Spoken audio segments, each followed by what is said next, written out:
संसद का ये सत्र अत्यंत महत्वपूर्ण है।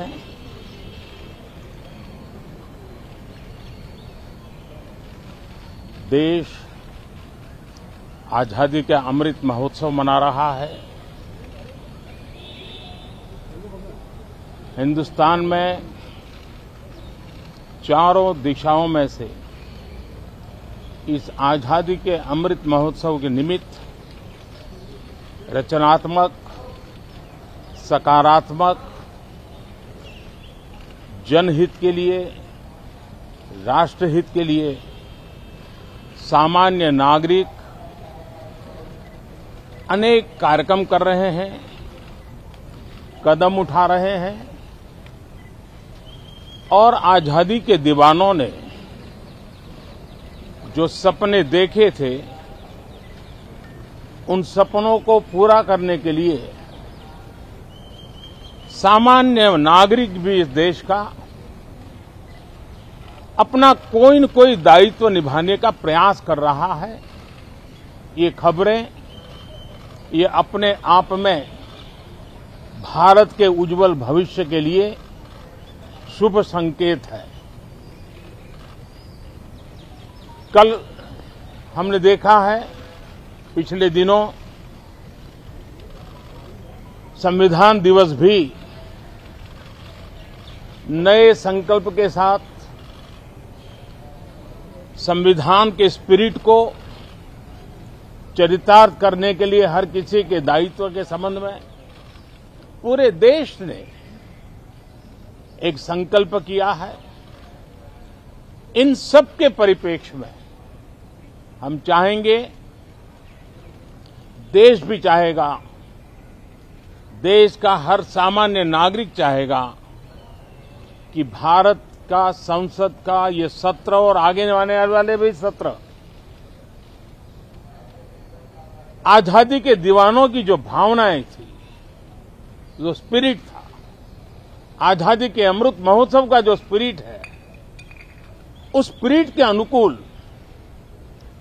संसद भी देश हित में चर्चाएं करे,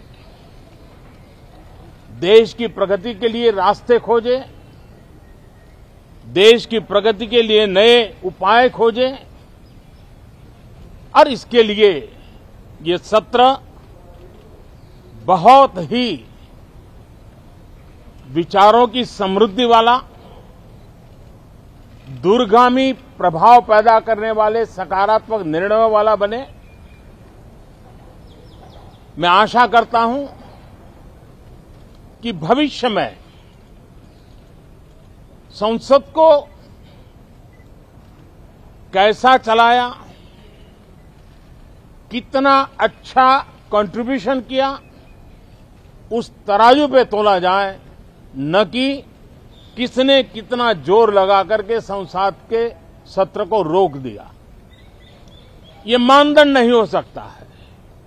मानदंड ये होगा कि संसद में कितने घंटे काम हुआ, कितना सकारात्मक काम हुआ।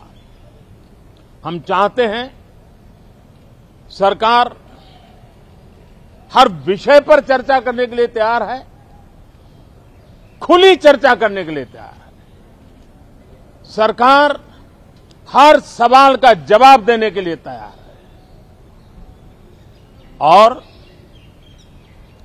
आजादी के अमृत महोत्सव में हम ये भी चाहेंगे कि संसद में सवाल भी हो, संसद में शांति भी हो।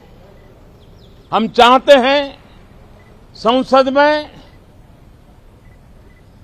सरकार के खिलाफ,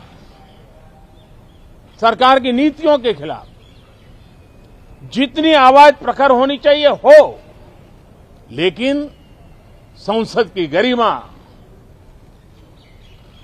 स्पीकर की गरिमा, चेयर की गरिमा, इन सब के विषय में हम वो आचरण करें जो आने वाले दिनों में देश की युवा पीढ़ी को काम आए। पिछले सत्र के बाद कोरोना की विकट परिस्थिति में भी देश ने 100 करोड़ से अधिक डोजेज कोरोना वैक्सीन और अब हम 150 करोड़ की तरफ तेजी से आगे बढ़ रहे हैं।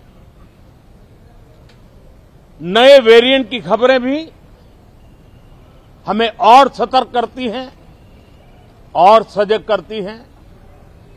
मैं संसद के सभी साथियों को भी सतर्क रहने के लिए प्रार्थना करता हूं। आप सभी साथियों को भी सतर्क रहने के लिए प्रार्थना करता हूं, क्योंकि आप सबका उत्तम स्वास्थ्य, देशवासियों का उत्तम स्वास्थ्य ऐसी संकट की घड़ी में हमारी प्राथमिकता है। देश के 80 करोड़ से अधिक नागरिकों को इस कोरोना काल के संकट के में और अधिक तकलीफ न हो, इसलिए प्रधानमंत्री गरीब कल्याण योजना से अनाज मुफ्त में देने की योजना चल रही है। अब इसे मार्च 2022 तक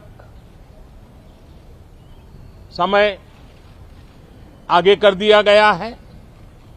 करीब 2,60,000 करोड़ रुपए की लागत से 80 करोड़ से अधिक देशवासियों को गरीब के घर का चूल्हा जलता रहे, इसकी चिंता की गई है। मैं आशा करता हूं